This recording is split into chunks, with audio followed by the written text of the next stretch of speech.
ہم یہ کہتے ہیں کہ حضرت صلی اللہ علیہ وآلہ وسلم کے بعد کوئی نبی غیر قوموں سے غیر امتوں سے نہیں آ سکتا. یہ محمد رسول اللہ علیہ وسلم کی امت ہے. جو بھی مصلح پیدا ہوگا اسی امت میں پیدا ہوگا. جو بھی فیض پائے گا محمد رسول اللہ سے پائے گا. آپ کے قرآن سے دین سیکھے گا. اور اس حیثیت سے وہ اطاعت میں جب بڑھ جائے گا تو محمد رسول اللہ ہو گیا تھا. اطاعت میں جب بڑھ جائے گا تو حضرت صلی اللہ علیہ وسلم کی غلامی میں اس کو وہی کام کرنا ہوگا جو محمد رسول اللہ کا کام تھا. وہ کیا ہے لِیُظْهِرَهُ عَلَى الدِّینِ كُلِّهِ، تاکہ دین محمد صلی اللہ علیہ وسلم کو تمام دنیا پہ غالب کر دے. یہ ہمارا عقیدہ ہے. اب میں آیت خاتم النبیین کی طرف آتا ہوں. پہلے میں دونوں کے عقیدے کی تشریح بتا رہا تھا کہ فرق ہے تو کیا ہے.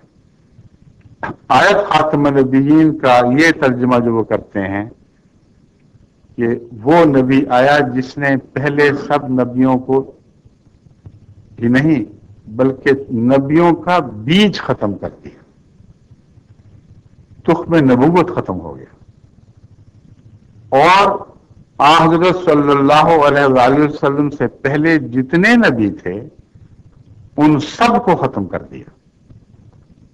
یہ مانتے ہیں کہ نہیں؟ کیسے ختم کیا؟ جسمانی طور پر یا روحانی طور پر؟ دو ہی معنی ہو سکتے ہیں. جسمانی طور پر ختم کیا تو سب نبی تو اپنی موت خود ہی وفات پا چکے تھے. ایک ہی ٹیسٹ کیس باقی تھا، عیسیٰ علیہ السلام. ان کے نزدیک، ہمارے نزدیک نہیں. ہم کہتے ہیں جسمانی طور پر بھی کل نبیوں کو بلا اشتباہ ختم کر دیا. یعنی ایک نبی بھی آپ کی عمر سے گزر کر زندہ نہیں رہا. آپ کی پیدائش سے پہلے فوت ہو چکا تھا، آپ کی نبوت سے پہلے فوت ہو چکا تھا. یہ مولوی جو ہم پر الزام لگاتے ہیں یہ کہتے ہیں کہ نہیں ایک نبی زندہ تھا. وہ زندہ تھا، زندہ رہا ان کے قول کے مطابق. تو کس نے کس کو ختم کیا؟ وہ نبی جو رسول اکرم صلی اللہ علیہ وآلہ وسلم سے 570 سال پہلے ان کے بیان کے مطابق پیدا ہوا، اور 570 سال کی عمر میں وہ آسمان پر بیٹھا ہوا دیکھ رہا تھا، اور اس کے سامنے ایک بچہ پیدا ہوتا ہے، اس کے سامنے جوان ہوتا ہے، اپنی نبوت کا دور ختم کر کے گزر جاتا ہے. تو کس نے کس کو ختم ہوتے دیکھا؟ ان کے قول کے مطابق نعوذ باللہ من ذالک عیسیٰ علیہ السلام نے رسول کریم صلی اللہ علیہ وآلہ وسلم کو ختم ہوتے دیکھا. اور وہ دونوں یہ دعوے حضرت کے صلی اللہ علیہ وسلم انہوں نے جھٹلا دی. آپ فرماتے ہیں میں پہلا بھی ہوں اور آخری بھی ہوں. اگر جسم کے لحاظ سے یہ مانتے ہیں تو پہلا تو مسیح تھا، پہلے پیدا ہوا. اور موت کے لحاظ سے مانتے ہیں تو آخری مسیح ہوا، بعد میں مرا ان کے قول کے مطابق. تو ختم نبوت کا تو کچھ بھی باقی نہ رہنے دیا. اگلا قدم فیض کا. سب نبیوں کے فیض قرآن کریم کے نزول سے پہلے ہی ختم ہو چکے تھے. کل انبیاء اپنے فیض کا دور ختم کر کے اپنی صفیں لپیٹ کے جا چکے تھے. ایک مسیحی باقی تھا نا. یہ کہتے ہیں اس کا فیض نہ صرف یہ کہ رسول اللہ صلی اللہ علیہ وسلم ختم نہیں کر سکے، بلکہ براہ راست اس نے خدا سے وہ فیض پایا جو پہلی زندگی میں اس کو حاصل نہیں تھا. فیض میں بڑھ گیا. اور رسول اکرم صلی اللہ علیہ وآلہ وسلم کے وصال کے بعد آپ کی امت کو زندہ کرنے میں بنیادی کردار مسیح ادا کرے گا. گویا کہ رسول اللہ صلی اللہ علیہ وسلم کی امت تو مر رہی تھی، اس میں سانس لینے کی طاقت نہیں رہی تھی. زندہ کیا تو موسوی امت کے مسیح نے. تو فیض کیسے ختم کیا؟ نہ جسم ختم کر سکے، نہ فیض ختم کر سکے.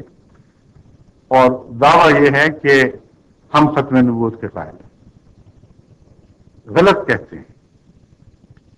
میں وہ بہت بلند ہوں، جو تم مانا کرتے ہو اس میں بھی ہم قائل ہیں، تم قائل نہیں.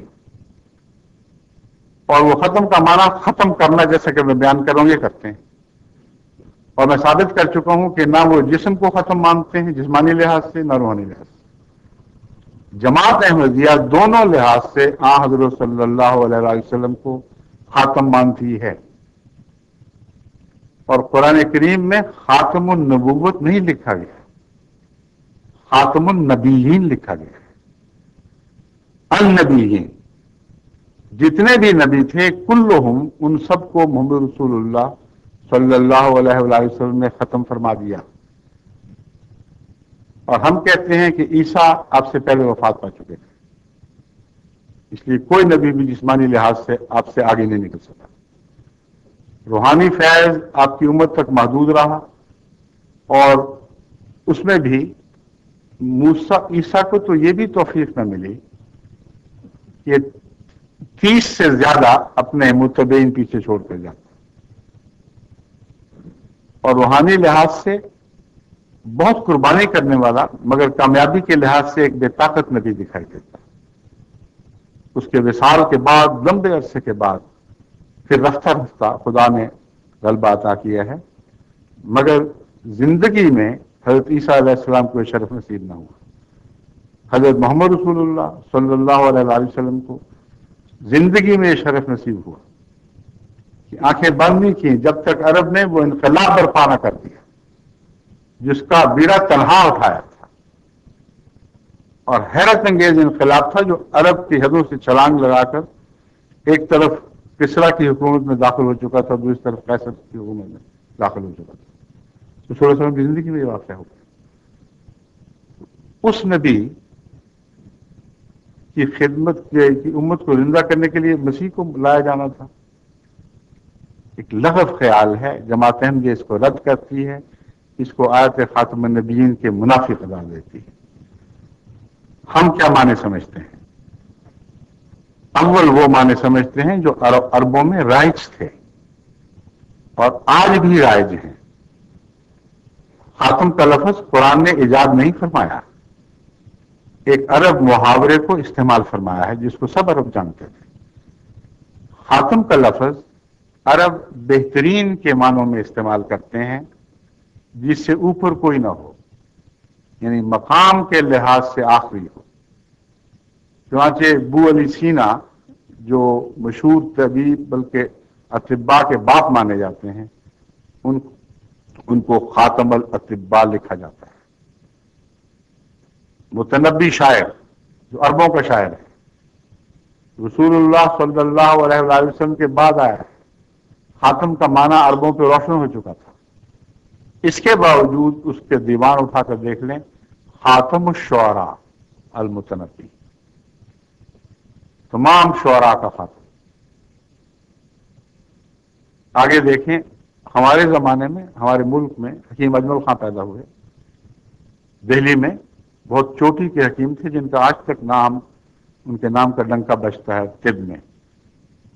ان کے جو بیاد ہے اس کے اوپر لکھا ہوا ہے خاتم الحکماء یا خاتم الاطباء، دونوں میں سے حکیم اجمل خان صاحب. تمام عرب استعمال کو دیکھ لیں، ایک جگہ بھی اس آیت جو متنازع فی ہے اس کو چھوڑ کر عرب استعمال میں خاتم کا مطلب زمانی لحاظ سے آخری کہیں نہیں ملے گا، مرتبے اور مقام کے لحاظ سے آخری ضرور ملے گا. یعنی جب عرب شاعر کو خاتم کہتے ہیں تو مراد یہ ہے کہ اس کمال کا شاعر اب کبھی نہیں آ سکتا. شاگرد آ سکتا ہے، ہمسر نہیں آ سکتا، استاد نہیں آ سکتا. یہ سند ہے، یہ سند چلے گی، خاتم یعنی مہر اس کی چلے گی. اور اس کے مقابل پر جو بھی دعویٰ ہوگا وہ گر جائے گا. جس کو تصدیق نہ حاصل ہو اس شاعر کی، وہ بےمانی ہے. وہ اساتذہ جن کی سند چلتی ہے ان کو خاتم کہا جاتا ہے.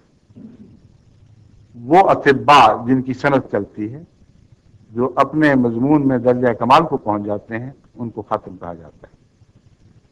اور استعمال خاتم کا خود حضرت اقدس محمد رسول اللہ صلی اللہ علیہ وسلم کی زبان سے بھی سنیے۔ حضرت علی رضی اللہ تعالیٰ عنہ کو مخاطب کر کے فرمایا انتا خاتم الاولیاء، ایک روایت میں ہے فرمایا انتا خاتم الاصفیاء، بات ایک ہی ہے، دونوں روایتیں ملتی ہیں۔ اگلی بات سننے والی ہے کما انا خاتم الانبیاء، جس طرح میں خاتم النبیین ہوں، اے علی تو ولیوں کا خاتم ہے۔